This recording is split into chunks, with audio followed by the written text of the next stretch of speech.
Então, basicamente, a gente tem essas...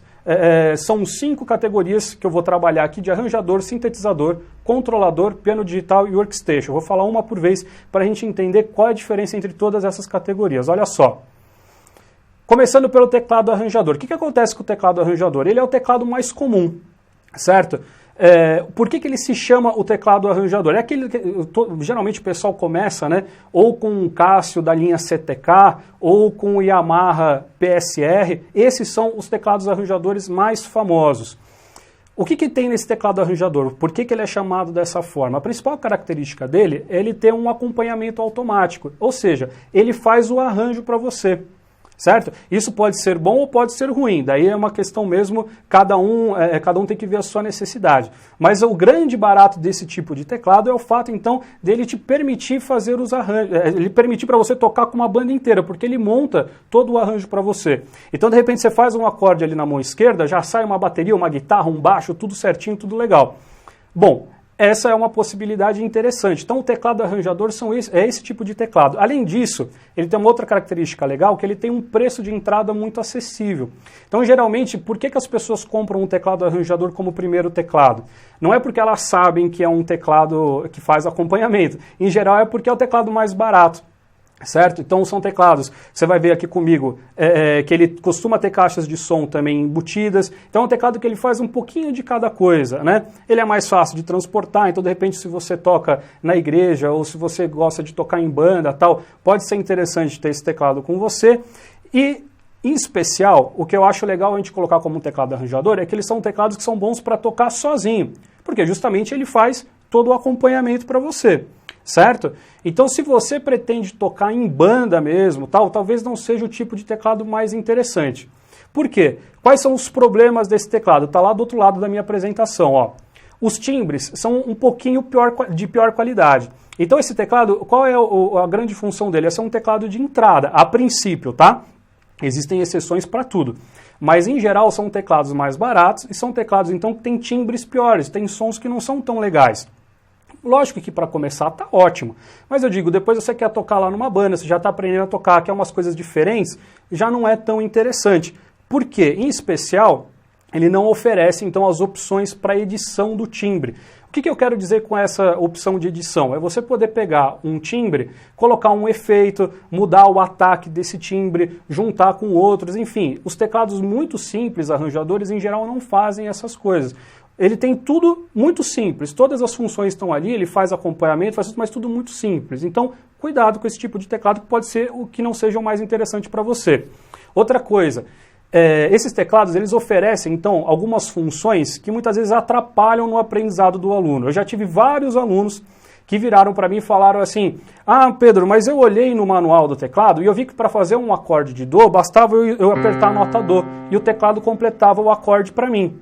Ou seja, o que acontece? Vira um vício que depois para você conseguir consertar é muito difícil, certo? Porque você não aprendeu de verdade, você acaba usando aquilo como uma muleta e depois na hora que você vê, complica, certo? Já não dá para fazer. Então, dá para você ter um teclado arranjador? Lógico, mas cuidado para não se viciar nessas funções, nessas muletas que ele apresenta. Outra coisa também, os teclados mais baratos arranjadores, eles oferecem poucas conexões. Então, em geral, os mais simples não têm entrada para pedal controlador, alguns não têm nem para pedal de sustain, que é o mais básico, alguns não têm saída MIDI. Então, em geral, eles são teclados bem mais simples. Para a gente finalizar essa ordem dos arranjadores, eu só quero dizer o seguinte, como eu te falei, não quer dizer que ele é bom ou que ele é ruim, quer dizer que ele serve a uma função. Qual é a função? Tocar sozinho, certo? Essa é a ideia, que ele vai fazer todo o acompanhamento para você.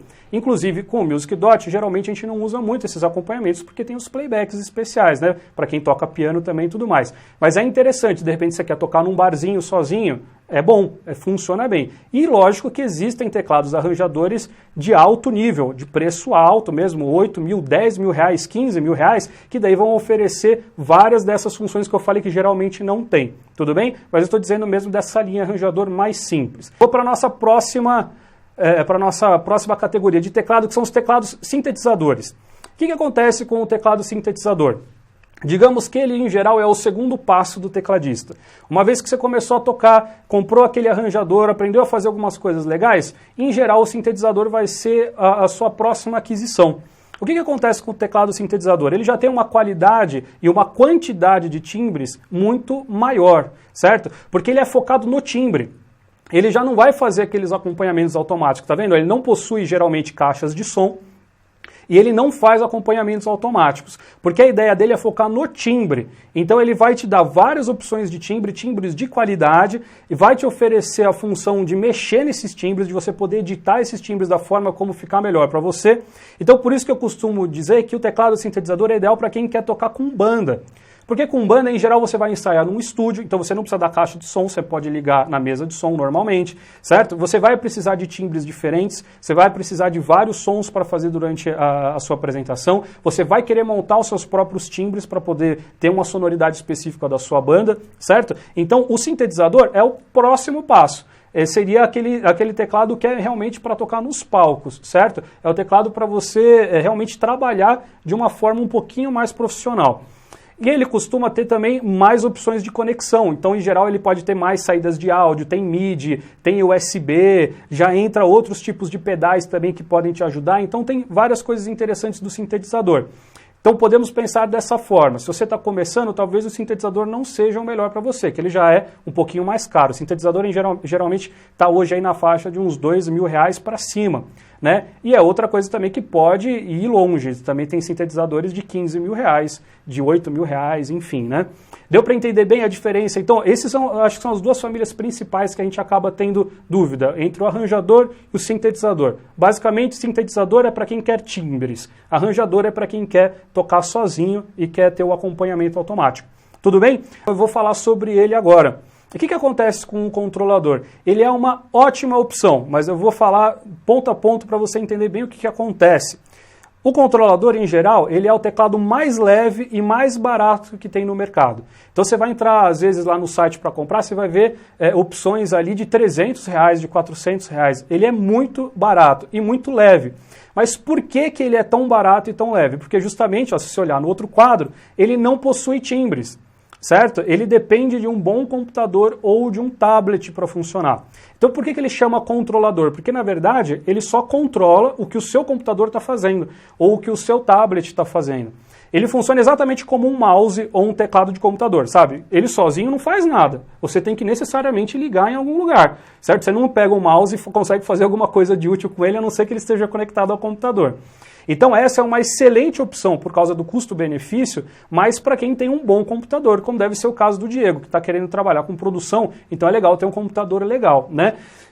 Tanto que vocês vão ver que quem trabalha com controlador, muitas vezes sobe no palco com um Macintosh, que geralmente é o tipo de computador mais estável e tudo mais. Bom, então outras coisas. O que é legal do controlador? Ele tem a conectividade com o computador e com o tablet 100%. Então todos aqueles controles que muitas vezes vem nele, você consegue editar, consegue colocar o parâmetro que você quiser mexer. Então é bem interessante. Quem está procurando conectividade com o computador, com certeza o controlador é a melhor opção.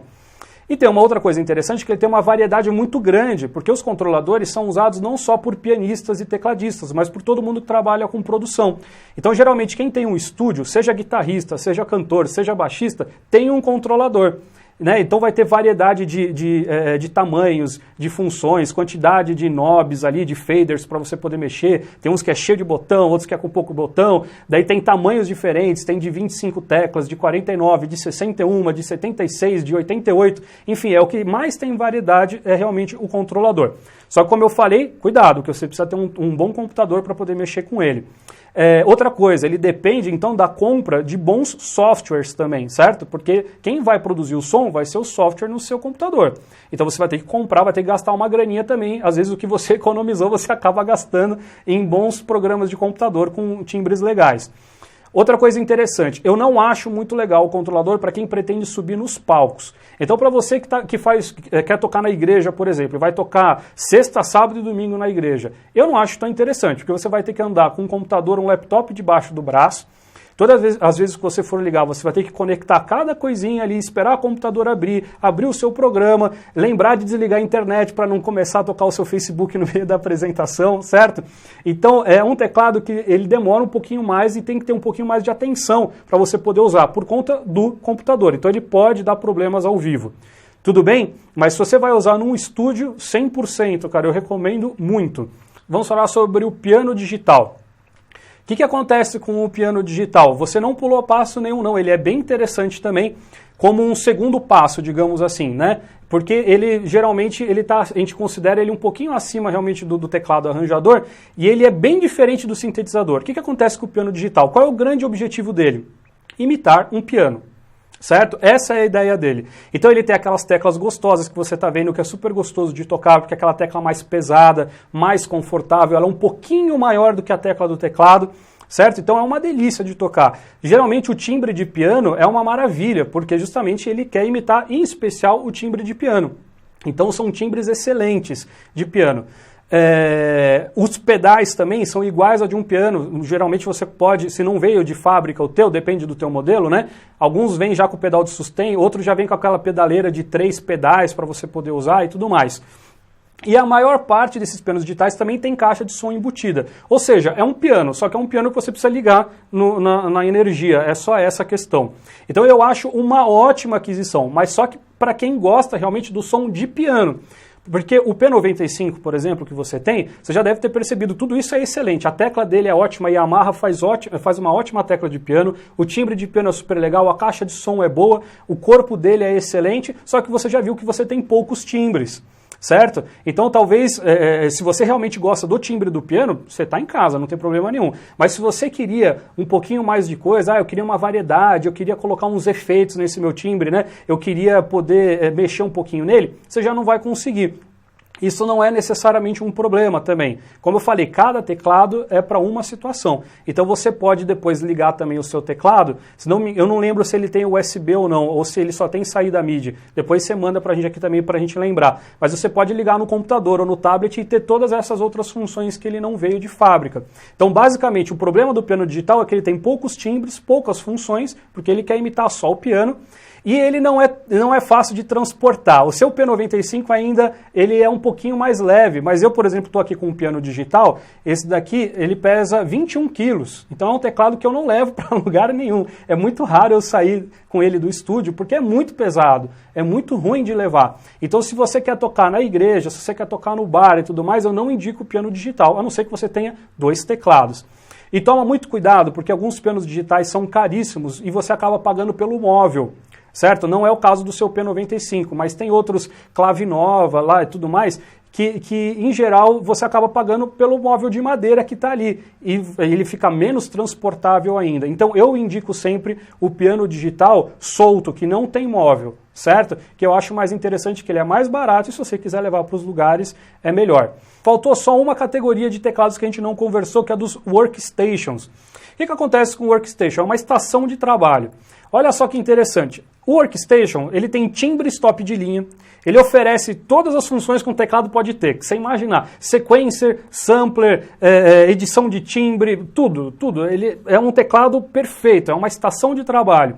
Muitos deles oferecem, inclusive, a possibilidade de expansão. Então você pode comprar mais timbres, você pode baixar a biblioteca de timbres, enfim, placas para aumentar o processamento. São teclados muito bons, mas só qual é a questão do workstation? Ele é um teclado top de linha, portanto, são teclados caros, muito caros, certo? Eu estou falando aqui de teclados que começam em R$8.000. Certo? Daí para cima, né? Chega até R$20.000 ali. São teclados excelentes, mas que com certeza não é para quem está começando, certo? Então é só para vocês conhecerem, quando vocês virem ali na compra, né? Você está procurando na internet, esse teclado é um workstation. O que é? Workstation é um teclado que faz tudo. Ele tem todas as funções. Geralmente ele não tem muita função de arranjo automático, porque quem está comprando workstation geralmente já é um profissional, né? Ou perto disso, e não quer mais aqueles acompanhamentozinhos mais simples. Né? Então o pessoal geralmente nem precisa dessa função. Qual é um outro problema dele? Muitas funções dele não são usadas na prática. Porque, por exemplo, para quem está fazendo produção, o Diego sabe disso, o Wilton está aqui para confirmar. Ninguém faz mais, usa sequencer dentro do teclado. O que é o sequencer? É você poder gravar dentro do teclado. Nossa, então esse teclado ele é um workstation, ele vem com 64 canais para você gravar instrumentos. Gente, ninguém grava no teclado mais. Eu acho que hoje em dia as marcas continuam oferecendo isso, na verdade, para poder encarecer o teclado, que poderia tirar essa função. Porque quem quer tocar, quem quer gravar, grava no computador. Não faz o menor sentido, não é prático gravar no teclado. Então, muitas das coisas que você está pagando, talvez você não use, certo? Então, é um problema. São teclados geralmente mais pesados, porque eles têm muita função, muitos botões, né? E necessita de um grande conhecimento técnico. Então, cuidado se você estava querendo comprar um workstation, porque você precisa saber de timbres, você precisa saber um pouquinho de síntese de som, você precisa saber um pouquinho sobre os efeitos, porque é um teclado que se você não tiver já uma noção, você se perde ali nos menus dele. Para a gente finalizar essa parte dos teclados, a única coisa que eu queria te falar é a seguinte: cada teclado tem uma função, certo? Então bastante cuidado na hora de comprar, de trocar o seu teclado. Não existe teclado bom e teclado ruim, certo? Eu tenho aqui, vocês veem na aula, eu gravo com o meu Nord. O meu Nord é um sintetizador.